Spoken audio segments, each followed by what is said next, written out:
वंदं गुरुपदेकं कृपासिन्धो नररूपहरे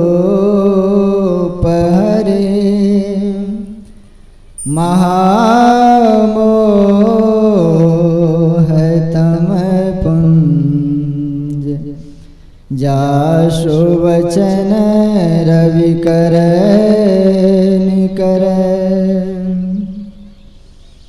तुम्हरे ज्योत स्वरूप अरो तुम्हरे धुन रूपा परखत रहो निशिदिन गुरु करो दया अनुपा अंतर्यामी नाथ तुम जीवन के आधार तुम जो छोड़े बाह तो कौन लगावे पार।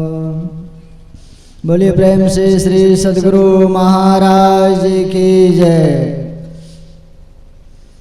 हम सब भक्तों के बीच अव्यक्त रूप में विराजमान सिंहासनारूढ़ परम पूज्य गुरु महाराज के श्री पावन चरणों में सतकोटि असंख्य प्रणाम। व्यक्त रूप में संतों की पवित्र नगरी देवभूमि हरिद्वार से पूज्यपाद स्वामी जी को श्री चरणों में बारंबार प्रणाम तथा साधु समाज के चरण बंदगी तथा इस पवित्र स्थल पर उपस्थित सद्गुणों के प्यारे लोगों, यहाँ के विद्वद्गण समाज तथा इस धराधाम की गौरव और गरिमा को रखने वाली दयामय माताओं एवं भक्ति भाव में डूबे बहनों, समूह को सादर बंदगी। बड़ी खुशी की बात है, हम आप लोग जत्र तत्र से एकत्र होकर अपराह्न कालीन सत्संग में बैठे हुए हैं और अभी आप लोगों के बीच पूज्य महेश्वर बाबा पवित्र ग्रंथ श्री रामचरितमानस से पाठ करके सुनाए। पाठ के क्रम में आया भगवान पुरुषोत्तम श्री राम, वह कहते हैं जो कि उस राम राज में किसी भी प्रकार की दुख कलह कल्पना शोक पीड़ा नहीं था। कहते हैं देइक देविक भौतिक तापा राम राज में काहू नहीं व्यापा। जैसे हम आप लोग को अभी कहीं भूचाल आ जाता है, कहीं आंधी से लोग परेशान होते हैं, कहीं गर्मी कहीं बरसात, उस टाइम में मर्यादा पुरुषोत्तम भगवान श्री राम के राज में सब अनुकूल थे, प्रतिकूल नहीं दिख पड़ता था। यानी सुख इतना अधिक था कि थोड़ा बहुत दुख का कोई पता ही नहीं चलता था। उस समय में भगवान पुरुषोत्तम श्री राम सबको बैठाकर सब प्रजा को इकट्ठा करके कहते हैं कि यह जो शरीर मिला है यह शरीर दुर्लभ शरीर है। कहते हैं बड़े भाग मनुष्य तन पावा सुर दुर्लभ सब ग्रंथ ही गावा। यह जो हम आप लोगों को जो शरीर मिला है यह शरीर देव दुर्लभ शरीर है। यह शरीर पाने के लिए देवता भी ललायित रहते हैं। अब प्रश्न उठता है कि यह शरीर को, जिस शरीर को पा करके हम आप लोग जिधर दौड़ते हैं वह भी यह शरीर पाने के लिए ललायित है, ऐसा क्यों? तो आगे आप सुने होंगे गौर से जब ध्यान दिए होंगे पाठ में, तो आगे आया कि यह जो शरीर है साधनों का घर और मोक्ष का दरवाजा है। साधन धाम मोक्ष कर द्वारा पाइन जही परलोक समारा। यह जो शरीर है साधनों का घर है और मोक्ष का दरवाजा है। मान लीजिए ये घर है, कोई घर के ठीक सामने गेट पर खड़े हैं, कोई लगभग 10 कोस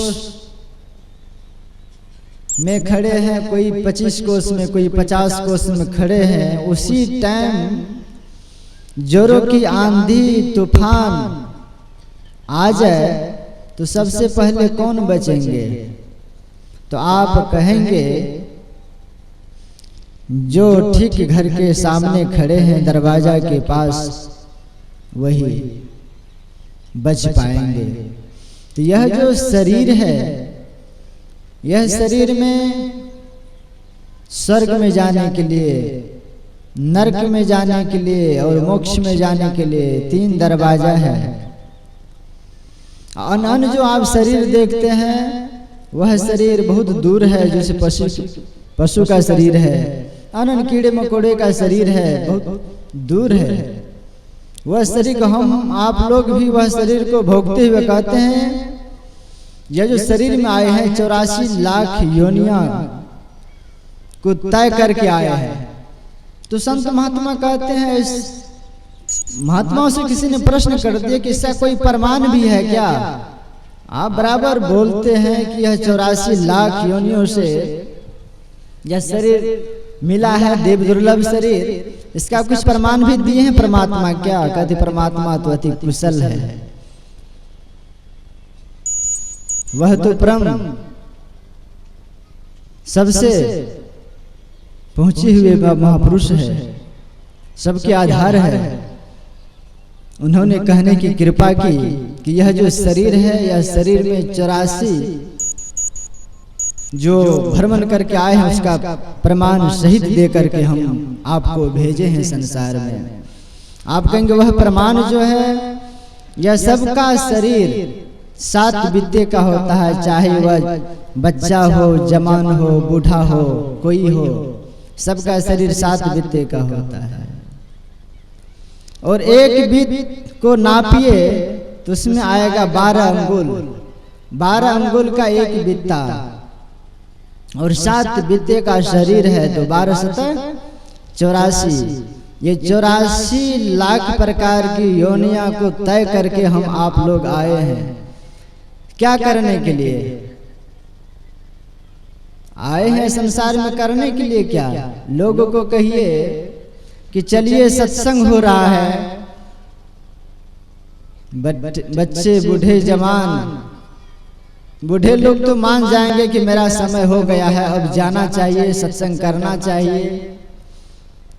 और जवान को यह पता नहीं है कि मेरा भी कमान कटने वाला है, उसको कहेंगे तो अभी नहीं, अभी तो खेलने कूदने का समय है, कब करेंगे भक्ति? तो कहेंगे जब लाठी से पड़ेगा पाला, नाक से बहेगा नाला जरा जिंदगानी में, और भजन करना है तो भजन कर लीजिए चढ़ती जवानी में। आप देखेंगे संसार का कोई भी काम इंसान करते हैं तो जवानी में, धन उपार्जन करना होता है तो जवानी में, बाल बच्चे पैदा करना हो तो जवानी में, और लास्ट में जब सबसे लीडर हो गए, पेंशन मिलने लग गए, सब शरीर काम नहीं किया तो बस चंदन टीका लगा करके महात्मा बन गए। संसार के लोगों को ठगने के बाद परमात्मा को ठगने के लिए चले, ऐसा नहीं हो पाएगा। महापुरुष कहते हैं वह भी काम जवानी में हम आपको करना होगा। यह जो शरीर मिला अति दुर्लभ शरीर है, महापुरुष कहते हैं अति दुर्लभ है तन मानुष को, यह पारस ज्ञान विचारिए जी, गुरु मंत्र दिए दया करके, श्वास में श्वास उसारिए जी, ब्रह्म के ज्वाल करके भक्ति के बीज को बोइए जी, दुख भंजन नाम निरंजन का कभू मत भूल बिसारिए जी। यह जो ऐसा जो अनमोल जो रत्न मिला है, रत्न प्राप्त हुआ है, इस चीज को, इस महत्व को जानिए। कितने बार यह संसार में हम आप लोगों को आना हुआ है, इसका कोई ठिकाना नहीं है। कितनी बार दर दर के ठोकर खाए हैं। महापुरुष कहते हैं हे लोगों, हे संसार में रहने वाली जीवात्माओं, सत्य क्या है असत्य क्या है, उस परमात्मा को जानिए। हम आप लोग कब से विचरण कर रहे हैं संसार में। कोई भी चीज अस्थिर होता है तो अस्थिर होने के बाद उसको शांति मिलती है। हम आप लोग सुबह पाठ करते हैं कि शांति अस्थिरता और निश्चलता को कहते हैं। शांति को जो प्राप्त कर लेते हैं वही संत कहलाते हैं। तो संत के पास जाने के लिए महापुरुष कहते हैं जो शांति क्या है। यह संसार में हम जब कुछ देखते हैं तो वह परिवर्तनशील है, सब चलायमान है। उदाहरण के लिए आप एक जमीन पर से ढेला उठाइए, उसको आकाश में फेंकिए, कब तक वो उसका चक्कर काटना प्रारंभ रहेगा? जब तक वह अपने अंश में आकर के नहीं मिलेगा तब तक उसका चक्कर काटना प्रारंभ रहेगा। यह जो मानव का शरीर है कहते हैं ईश्वर का अंश है। ईश्वर अंश जीव अविनाशी चेतन अमल सहज सुखराशि, ईश्वर का यह अंश है। यही बात कह रहे थे। एक भक्त खड़े होकर के पूछ बैठते हैं, गुरुजी आप कहते हैं यह परमात्मा का अंश है, फिर कहते हैं शरीर देवता से भी श्रेष्ठ शरीर मिला है, फिर भी लोग दुख पा रहे हैं, ऐसा क्यों? तो महात्मा जी कहते हैं ठीक है, मैं इसका जवाब बाद में दूंगा, पहले एक काम करो, मेरा कमंडल है, कमंडल में थोड़ा सा गंगा जल ले आओ।